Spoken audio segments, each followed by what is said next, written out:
चढ़ब न फेरू सफरिया पिया काले से उठे दरदिया पिया कमरिया पिया कमरिया पिया भइल बालक के ककरी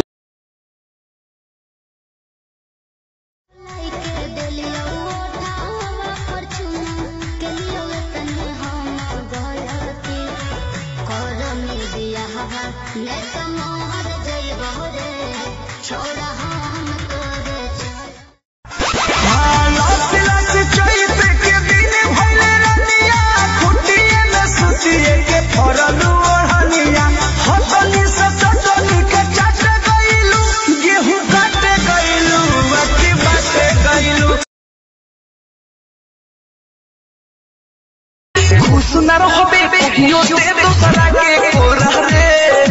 खुशना रहबे कहियो ते दूसरा के कोरा रे याद आई कोई का मेरा बगले तोरा ऐसनली होला तू काल है बिरेक राजा जी लागे भइल बा कमरिया की रेक राजा जी बुझो नहीं बुझाता सुना नहीं रहबू सम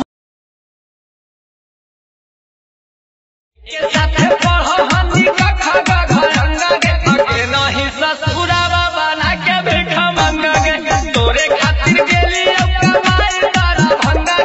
के नहीं ससुरावा बना के भिखा मंगा तू ही तो जाने हो तू ही पारा न हो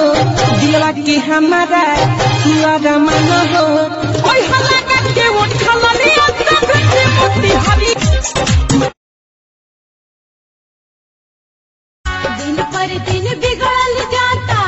रूपवा के तसा नासा छोड़वा की ना हो तोहरे फिक्रिए भइनी गलल बाता सा नासा छोड़वा इतना मेहनतिया तो रही बजे न करीला हाँ तो सुनियो ला